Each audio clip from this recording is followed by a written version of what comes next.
بسم الله الرحمن الرحيم. الحمد لله وكفى وسلام على عباده الذين اصطفى.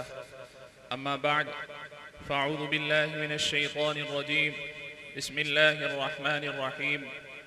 إنا أعطيناك الكوثر فصل لربك وانحر إن شانئك هو الأبتر.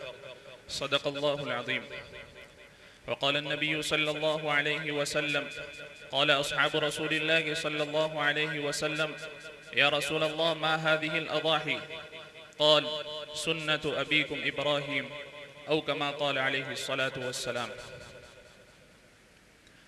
بزرگان محترم اور میرے عزیز بھائیو، اللہ رب العزت کا بہت بڑا احسان ہے، کرم ہے، فضل ہے کہ اللہ رب العزت نے اپنے فضل و کرم سے ہمیں یہ عید کی خوشی کا دن عطا فرمایا۔ آپ صلی اللہ علیہ وسلم کے بارے میں آتا ہے کہ جب آپ صلی اللہ علیہ وسلم مکہ المکرمہ سے مدینہ ہجرت کر آئے، جب مدینہ المنورہ میں آپ صلی اللہ علیہ وسلم تشریف لائے تو دیکھا کہ مدینہ میں ایام جاہلیت میں 2 دن خوشی کے منائے جاتے تھے۔ ان دنوں میں وہ لوگ میلہ لگاتے تھے، کھیل تماشے کرتے تھے، ناچتے تھے، گاتے تھے، گانا بجانا ہوتا تھا۔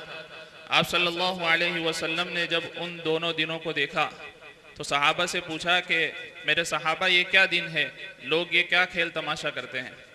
صحابہ نے فرمایا کہ ہمارے 2 خوشی کے دن ہیں، سال میں 2 دن ہمارے خوشی کے آتے ہیں اور انہی دنوں میں ہم یہ کھیل تماشے کیا کرتے ہیں، خوشی کے طور پر کیا کرتے ہیں۔ آپ صلی اللہ علیہ وسلم نے اس کو ختم فرمایا، اس کو تبدیل فرمایا اور فرمایا کہ اللہ رب العزت نے ان دونوں خوشی کے دنوں کے بدلے میں ہمیں 2 عید عطا فرمائی۔ ایک عید ہم نے رمضان المبارک کے بعد منائی ہے اور ایک آج عید کا دن ہے۔ اللہ تعالیٰ کا بڑا احسان ہے کہ اللہ تعالیٰ نے ہمیں کھیل تماشوں سے اور بیکار کی چیزوں سے بچا کر اپنی عبادت کی طرف لگایا۔ یہ جو عید کی نماز ہم پڑھتے ہیں، یہ اللہ رب العزت کا شکر ادا کیا جاتا ہے کہ اللہ آپ کا بڑا احسان ہے کہ آپ نے جاہلیت سے نکال کر، بتوں کی عبادتوں سے نکال کر اپنی ایک عبادت کی طرف لگا دیا۔ تو یہ اللہ تعالیٰ کا بڑا احسان ماننا چاہیے کہ اللہ رب العزت نے ہمیں یہ عید کا دن عطا فرمایا۔ صحابہ کرام نے آپ صلی اللہ علیہ وسلم سے قربانی کے متعلق پوچھا: یا رسول اللہ ما هذه الاضاحی؟ اللہ کے رسول یہ جو قربانی ہم کرتے ہیں یہ کیا چیز ہے؟ فرمایا: سنت ابیکم ابراہیم، کہ جو قربانی ہے یہ اپنے آپ کے والد حضرت ابراہیم علیہ السلام کا طریقہ چلا آ رہا ہے۔ آپ کے والد ہونے کا کیا مطلب؟ کیونکہ جو مکہ المکرمہ ہے، آپ نے واقعہ کئی مرتبہ سن رکھا ہے کہ حضرت ابراہیم علیہ السلام کو بڑھاپے کی عمر میں اللہ رب العزت نے حضرت اسماعیل علیہ السلام عطا فرمائے۔ آپ کی اولاد نہیں تھی۔ کتابوں میں آتا ہے کہ 85 سال کی عمر میں آپ کو حضرت اسماعیل علیہ السلام اللہ تبارک و تعالیٰ نے عطا فرمائے۔ اتنی بڑھاپے کی عمر میں ایک بچہ اللہ رب العزت نے عطا فرمایا اور پھر حکم دیا کہ ابراہیم اس کو جاؤ اور مکہ کی غیر جاندار وادی میں چھوڑ کر آ جاؤ، جہاں پر نہ کوئی گھاس ہے، نہ کھانے پینے کا کوئی انتظام ہے، نہ پانی کی سہولت ہے، نہ انسان ہے، نہ چرند ہے، نہ پرند ہے، کوئی نہیں، صرف پہاڑ ہے اور زمین ہے اور آسمان نظر آ رہا ہے۔ اللہ رب العزت کا حکم ہوا اور حضرت ابراہیم علیہ السلام بغیر کسی چوں چرا کے، بغیر کسی سوال و جواب کے اللہ رب العزت کے حکم پر لبیک کہتے ہیں اور اپنی بیوی حضرت ہاجرہ اور اپنے بیٹے، لاڈلے بیٹے جو بڑھاپے کی عمر میں نصیب ہوا ہے، حضرت اسماعیل علیہ السلام کو لیتے ہیں اور مکہ کی غیر جاندار وادی میں چھوڑ کر آ جاتے ہیں۔ جب غیر جاندار وادی میں چھوڑتے ہیں، حضرت ہاجرہ پوچھتی ہے کہ ابراہیم ہمیں چھوڑ کر کہاں جا رہے ہو؟ اللہ تعالیٰ کا حکم ہوتا ہے کہ کچھ کہنا نہیں ہے، ایک تو اپنی بیوی اور بچے کو ایسی جگہ پر چھوڑنا ہے جہاں پر کوئی نظر نہیں آ رہا، اور پھر انہیں بتانا بھی نہیں ہے کہ کیوں چھوڑ رہا ہوں۔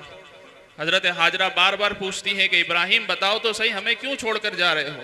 حضرت ابراہیم علیہ السلام کا کوئی جواب نہیں۔ آخر میں حضرت ہاجرہ فرماتی ہے کہ اللہ تبارک و تعالیٰ کا حکم ہے۔ حضرت ابراہیم علیہ السلام صرف منڈی ہلاتے ہیں، سر ہلا کر جواب دیتے ہیں کہ ہاں اللہ تعالیٰ کا حکم ہے۔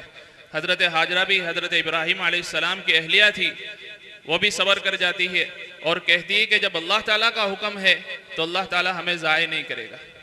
اس کے بعد وہ واقعہ پیش آیا جو آپ نے کئی مرتبہ سن رکھا ہے، حضرت اسماعیل علیہ السلام نے ایڑی کو رگڑا اور وہاں پر زمزم شروع ہو گیا، اور جب زمزم شروع ہوا وہاں پر پرندے آنے شروع ہوئے۔ جب پرندے آئے، قافلے گزرنے والوں نے دیکھا کہ یہاں پر پرندے ہیں، ہو سکتا ہے یہاں پر پانی کا کچھ انتظام ہو، پھر وہاں پر قافلے آئے اور حضرت اسماعیل علیہ السلام جو ہے وہاں پر ان کی شادی ہوئی، اور ان کی شادی کے بعد ان کی جو نسل چلی ہے اس کی طرف آپ صلی اللہ علیہ وسلم نے ارشاد فرمایا سنت ابیکم ابراہیم، کہ جو قربانی ہے یہ تمہارے والد یعنی تم حضرت اسماعیل علیہ السلام کے اولاد میں سے ہو، اور حضرت اسماعیل علیہ السلام حضرت ابراہیم علیہ السلام کے اولاد ہیں۔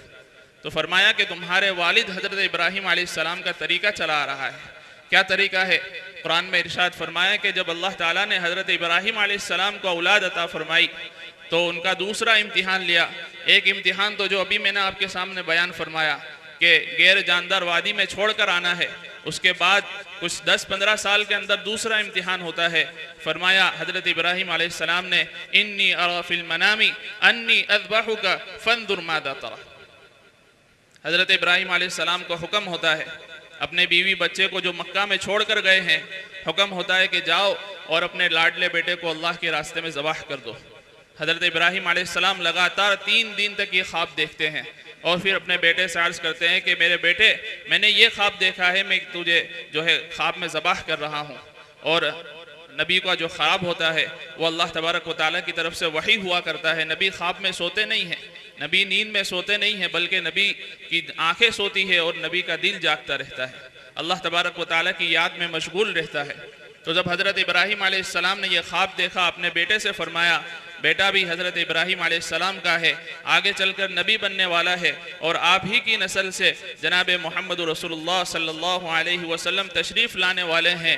آپ کا جواب بھی یہ ہے یا ابت افعل ما تؤمر ستجدنی انشاءاللہ من الصابرین، کہ میرے والد آپ کو جو کرنا ہے کر گزریے، جو حکم ملا ہے اسے کر گزریے، انشاءاللہ آپ مجھے صبر کرنے والوں میں سے پاؤ گے۔ حضرت ابراہیم علیہ السلام اپنے بیٹے کو ذبح کرنے کے لیے لے کر چلے ہیں، راستے میں شیطان نے 3 مرتبہ روکنے کی کوشش کی، حضرت ابراہیم علیہ السلام نے اس کو کنکر مارا، اور حضرت ابراہیم علیہ السلام نے اپنے لاڈلے بیٹے حضرت اسماعیل علیہ السلام کو جب ذبح کرنے کے لیے لٹایا ہے، بیٹا کہتا ہے کہ میرے والد اپنی آنکھوں پر پٹی باندھ لیجئے، کہیں ایسا نہ ہو کہ اللہ تعالیٰ کے حکم کو بجا لانے میں تھوڑی سی دیر ہو جائے، میرے ہاتھ پاؤں کو باندھ دیجئے اور مجھے اپنے پیٹ کے بل لٹا دیجئے، میری پشت میری پیٹھ اوپر ہو اور میرا پیٹ نیچے ہو، کہ میرا چہرہ دیکھ کر آپ کو مجھ پر کہیں رحم نہ آ جائے۔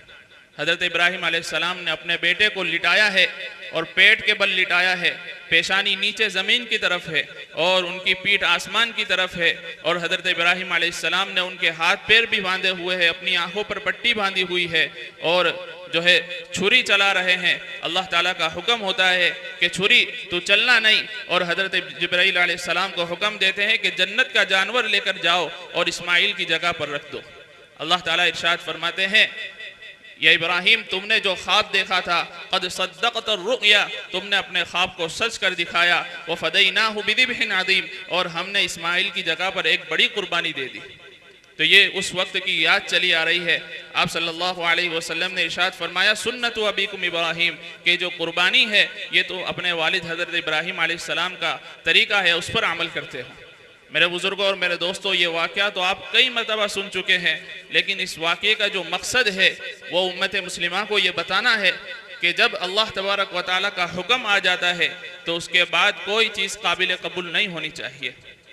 آج ہم دیکھتے ہیں کہ ہماری نمازوں کا کیا حال ہے، دیگر عبادتوں کا کیا حال ہے۔ یہ جو واقعہ ہے یہ صرف سننے کے لیے نہیں ہے، بلکہ اس پر سیکھ لینی چاہیے، اس سے ہمیں سبق لینا چاہیے کہ وہ حضرت ابراہیم علیہ السلام اور ان کا بیٹا حضرت اسماعیل علیہ السلام اتنی چھوٹی عمر کا ہے۔ مفسرین نے لکھا ہے کہ صرف 7 سال کی عمر حضرت اسماعیل علیہ السلام کی تھی، وہ 7 سال کی عمر میں اپنی جان کو اللہ تعالیٰ کے راستے میں قربان کر دینے کے لیے تیار ہے، اور ہمارا حال یہ ہے کہ ہم صرف نمازوں کے لیے اور چھوٹی موٹی جو ہے تکلیفیں برداشت کرنے کے لیے تیار نہیں ہوتے۔ ہم اپنے گھروں پر، راستوں پر اور سڑکوں پر بیٹھے رہتے ہیں، اللہ تعالیٰ کی طرف سے منادی آتا ہے، آواز آتی ہے کہ حی علی الصلاۃ، آؤ نماز کی طرف، لیکن ہمارے کانوں پر جوں تک نہیں رہتی۔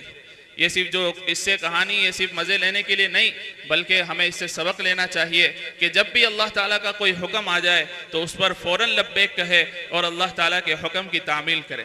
کریں گے بھائی انشاءاللہ انشاءاللہ اللہ تعالیٰ عمل کی توفیق عطا فرمائے.